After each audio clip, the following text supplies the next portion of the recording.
Friday, February 14th, the day of love, and we certainly love that you have chosen us on the Sportsline podcast here on the CHCH media platform. Thank you so much for all the outstanding feedback you've been sending us as it motivates the team to keep working hard for you. Today on the pod, a fine example that hard work beats talent when talent doesn't work hard. His rise to the top was somewhat unconventional compared to many others in the sport. With the option of Canadian junior hockey not at his disposal, Zach Hyman played provincial junior hockey here in Hamilton and parlayed that into an opportunity at the University of Michigan. As the 123rd pick of the 2010 NHL draft, many missed out on what turned out to be a sensational career that's still going. But folks, there's more to this story. Coming full circle as the current player is now the president and governor of the OHL's Brantford Bulldogs. So pleased to have Zach Hyman in on the Sportsline podcast. I'll tell you, this is an outstanding moment and part of your career. It has to be. Oh, it is, and thanks for having me on, Bubba. It's a real honor. It's something that's extremely exciting and something that my family and I have always looked for as an opportunity in the OHL, and for it to be Brantford, we're over the moon. Over the moon. Before we get any, let's start right here. I'm happy that you're here. I'm really happy that you're here. But why are you not in Montreal right now with a Canadian jersey on your shirt right now? What's going on? I mean, we're fortunate to be Canadians, and there are so many great Canadian hockey players. So you could probably make a whole team of guys who could have or should have been on the team. It's outstanding hockey, is it not? Oh, it's awesome, and excited for tomorrow's game. That's going to be the big daddy. Hey, you know what? Let's talk about what your career is and where it started. And we talked about Hamilton, the Red Wings. First of all, before we even go there, why hockey? You know what? It's something from my earliest memory is hockey. Like, it's something that I've always been in love with, and my parents got my brothers and I into it early, and we had a passion for it. So it's as far as I can remember, I've always loved hockey. And the Red Wings, where did that come about? How did that come about? The Hamilton Red Wings? Mm-hmm. So my dad actually owned the Hamilton Red Wings, the junior A team, and my brother and I played together there from 16 to 19. I played there for 3 years, and it was one of the most fun times of my life, playing with my brother, developing as a person and as a player, and then getting prepared to go to college. Did you think you were going to play pro at that level, at where you are right there? Were there any dreams of getting to the National Hockey League? I actually got drafted out of that team, so that was kind of the start where it was like, whoa, you're drafted. I was drafted by Florida, 123rd overall. Never thought I would get drafted, and had the opportunity to be a draft pick, and that kind of was like, okay, now there's the first step.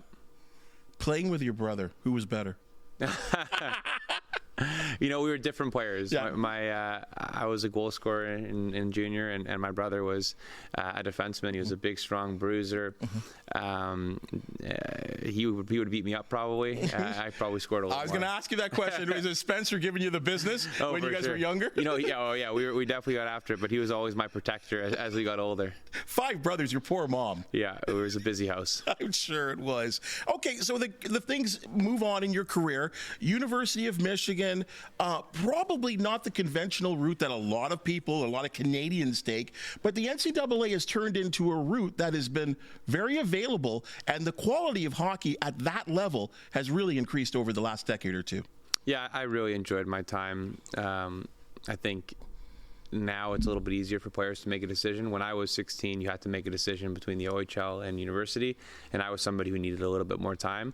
Now there's a rule change where you can actually do both. So kids who are in the OHL now can have the opportunity to go to college after in the States and get the best of both worlds. You had, again, a lot of, as you said, an offensive kind of mindset when you're with Hamilton, and you do go over across the pond to wearing the Maison Bleu. But your first couple years might not have been what you expected to be, at least in terms of production. Where was your mindset at that point? That's a great question. It was tested for sure. I think that was the first time in my hockey career where it was really tested. I had left Junior A as the Junior A Player of the Year, had all these accolades, and I thought I was going to go into college and pick up right where I left in junior and go out there and score a bunch of goals and be this high-flying prospect, and I hit a wall. It was really tough for me my first 2 years. I think I scored 2 goals my first year, 4 goals my second year, and really had to change my game and learn the defensive side of the game and block shots and do all the little things to make a team successful. And I think those years really helped shape me into the player I am now and had given me more tools that when I was ready to make the jump to pro, I wasn't just a scorer. I was somebody who could play on the penalty kill, somebody who could play lower in the lineup, and they were the most important years of my career and life, probably. Those are the years we're probably looking for mentorship. Was there someone in particular that gave you that shove or gave you that little pat on the back when you needed it? Yeah, my dad was always there for me. He was someone who always told me that it's a marathon, not a sprint, and to believe in yourself and just have a positive attitude.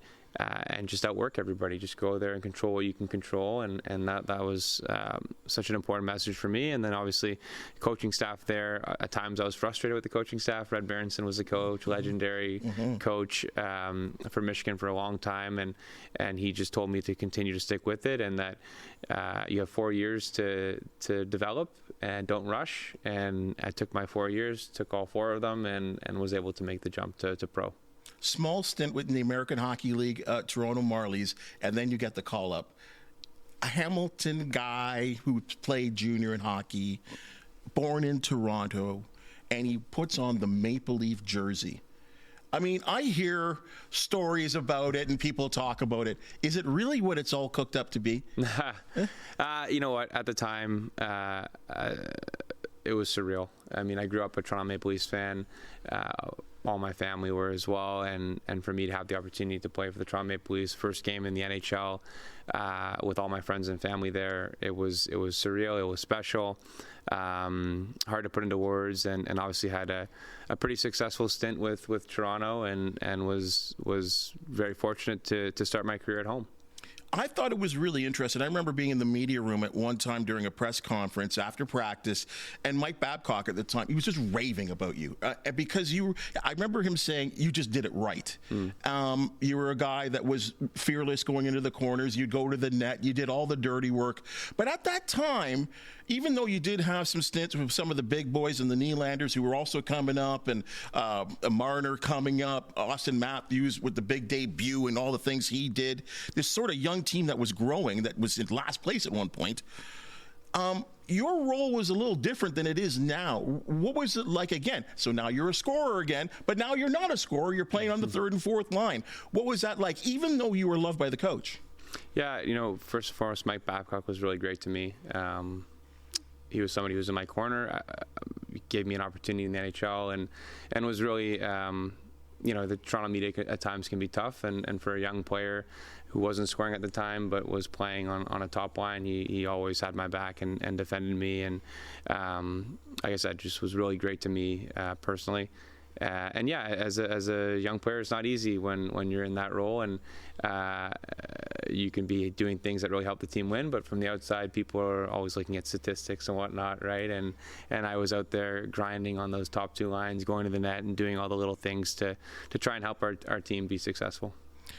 Things happen to people, and sometimes you don't understand why.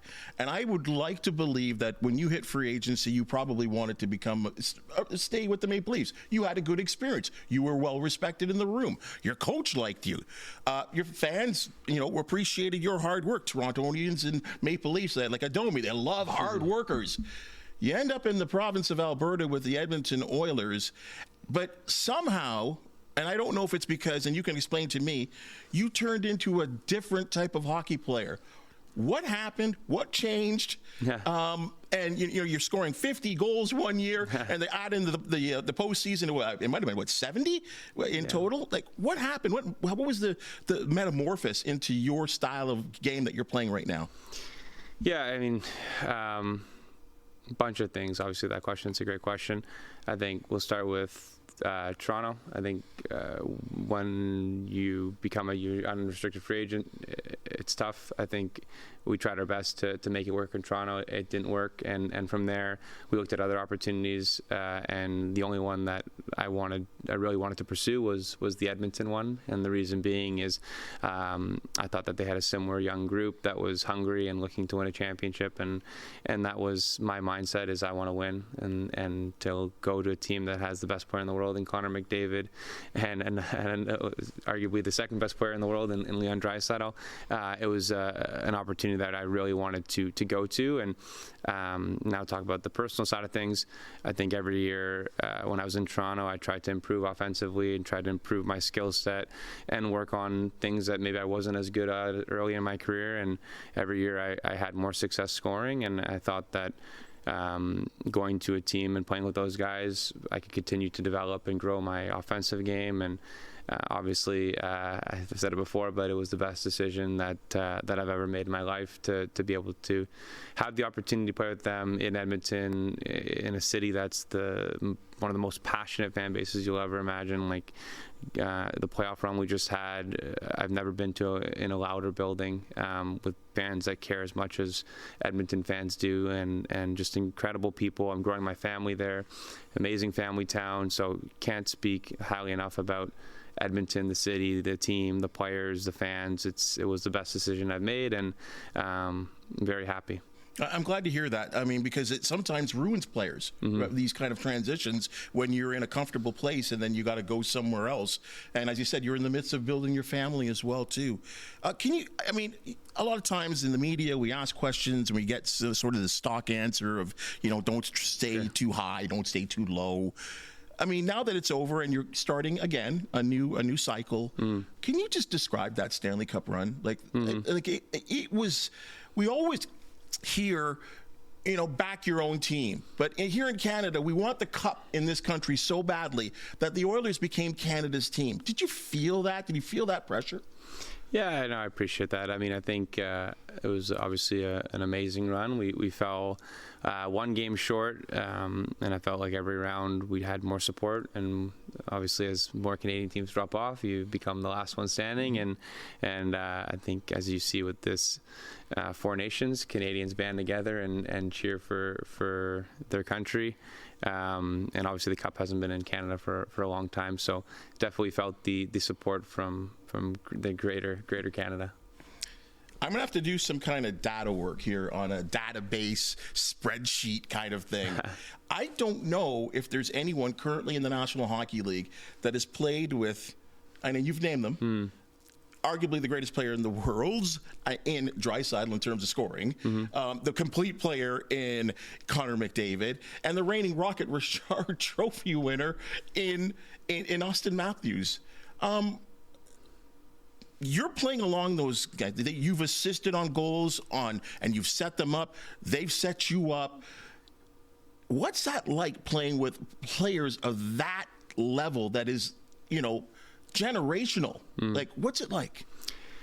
It's awesome. I mean, it's fun, first and foremost, to have an opportunity to play with those guys. They're special players, each of them unique, each of them having their own special skill set that nobody else has. They can each do things with the puck, without the puck, that only they can do. So as a player, to have an opportunity to play with all four of them, you appreciate it, and you try to go get them the puck. Like that's been my role.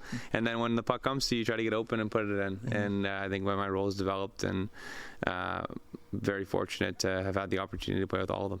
Will be something that I'm sure you talk about maybe post-career. It's just an amazing thing. And as I said, I don't know if there's anyone that's played with all three of those players. It's amazing to think. And you can, as you said, add the likes of a Nylander and a Marner, who just scored one of the biggest goals in Canadian history just days ago.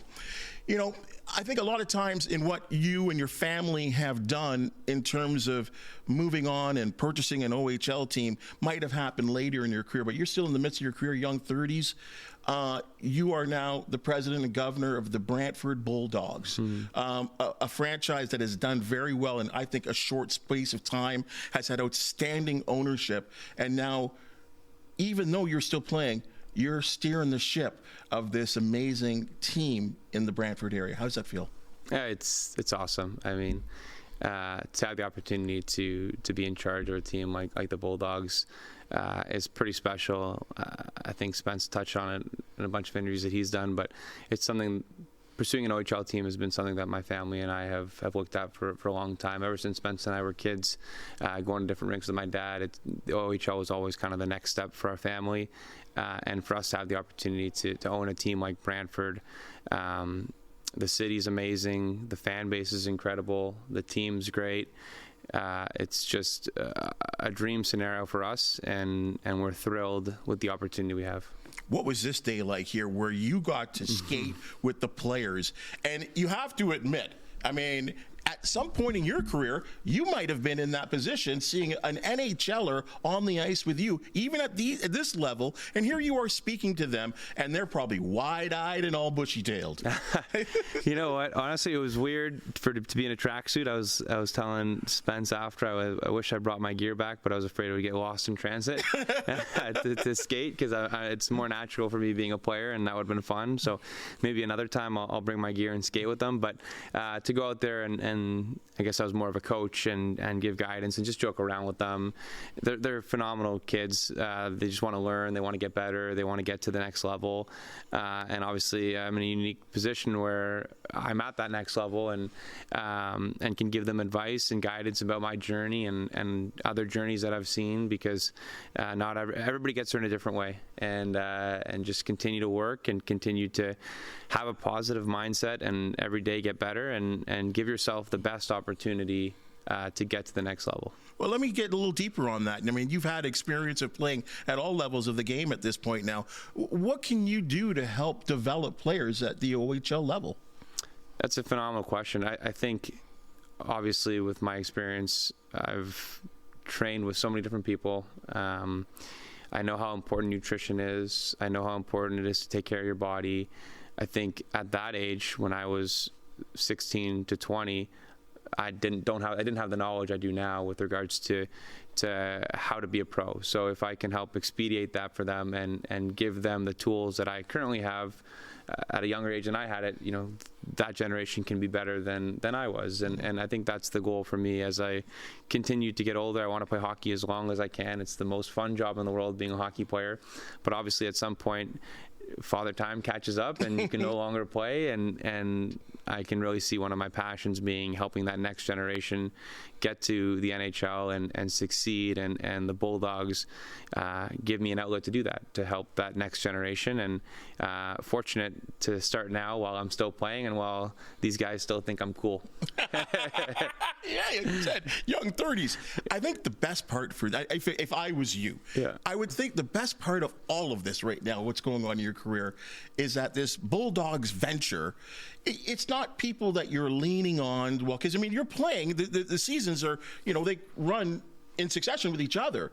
So there's a lot of responsibilities you have with the Edmonton Oilers, but the people that you're leaning on to run the franchise and do all the right things and make all the right moves, the draft is coming up. It's not just a couple of guys and women. It's your family. That's got to be just an added bonus. Yeah, it's everything. It's part of the reason that I'm able to comfortably do this right now. Obviously, I live in Edmonton. I'll be afar. I'm not going to be in studio like I am today very often. This is a unique break. We don't get this every year. I'm not going to be able to go to a game like I am tonight. I'm excited to see all you fans there and be there tonight.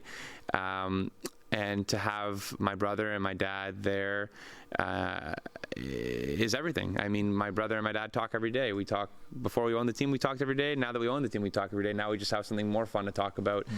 Talk about how we can get better, how we can help this next generation get to the NHL, how we can help our players, how we can win a championship, how we can develop players for the NHL. Yeah, hockey's our passion, and the Bulldogs are now our passion.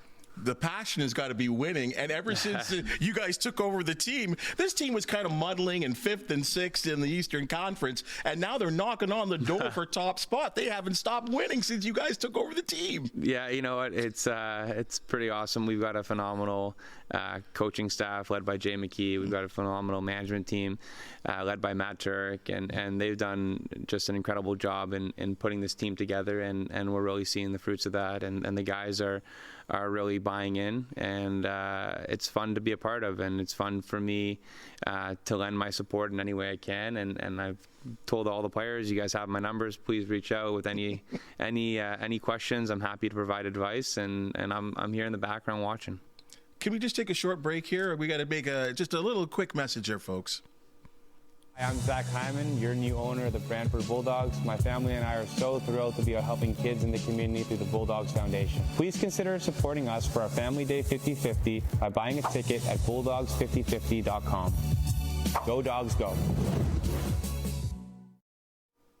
Monday, February 17th is the big day when the big prize will be awarded at the Brantford Bulldogs Family Day game when the Sault Ste. Marie Greyhounds check into the Madhouse on Market Street. 2 o'clock start, folks. You can get your 50-50 tickets online at bulldogs5050.com or just scan that QR code for your tickets.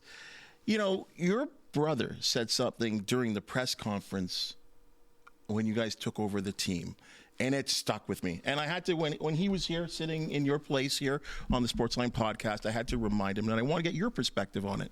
And it's 3 words about why you guys did what you did and what you want to do in terms of spreading the love for OHL hockey in Brantford. Family, community, charity. We just talked about this 50-50. Just outstanding. It's got to mean a lot for you guys. Oh, it does. I mean, those are 3 pillars of our life, and the team is an extension of all of our lives. It's our passion, like I said, and the Bulldogs mean so much to the city of Brantford. You can see it, you can feel it when you go there. And I think for us, it's important that we embed ourselves in the community, and we embed the Bulldogs in the community, and that we give back to the community. And every year, our players are going to be going out into the community and developing relationships with our fans and everybody who supports us. And those things are part of our life and part of the Bulldogs.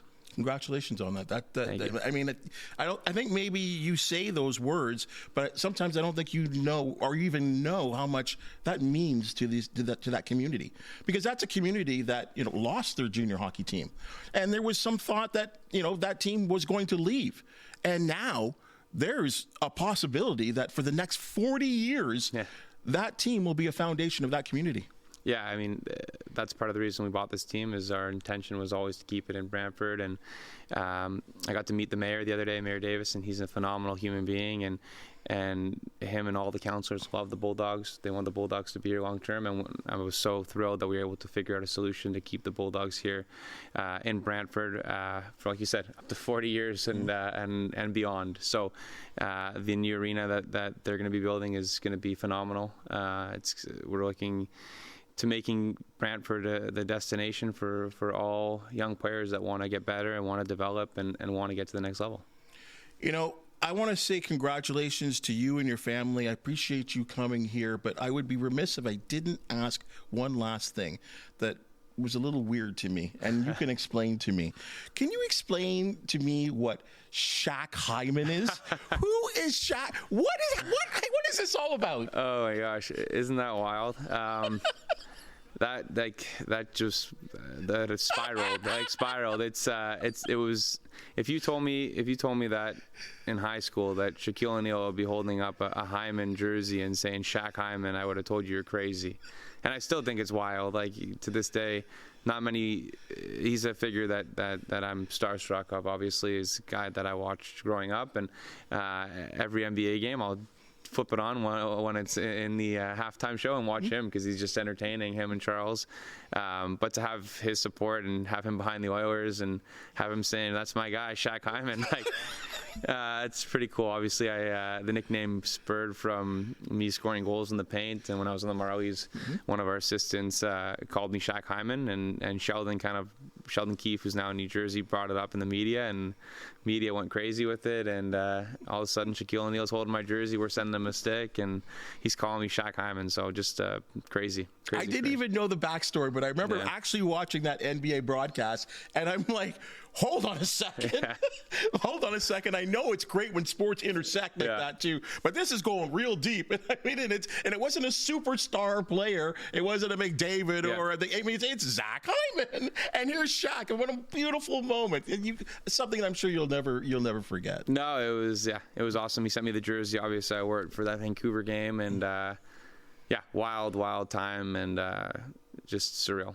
I won't soon forget meeting you, and I appreciate you coming here. Continue success with the Oilers. Go get that cup, baby. I'd love to see that kind of excitement. And again, for what you're doing and what your family are doing for the Brantford Bulldogs, the charity aspect of it, the keeping the team here, so exciting for a local sportscaster like myself to see what you guys have done, and we really appreciate it. Thanks, Bob. Appreciate being on. No problem. Hey, that's your Sportsline podcast for the day. And if you've just seen and heard, we love talking sports. If you do know of an athlete, team, or event to promote, the Sportsline podcast want to hear from you. Please hit that 5-star thumbs up, like, and subscribe button. And if you do have something to say, please comment. And a reminder, be sure to check out the other podcasts here on CHCH as your weekly news and sports wrap-up on Trending Now is on the way today. For the good people that make the Sportsline podcast possible, thank you so very much. And we'll see you next week.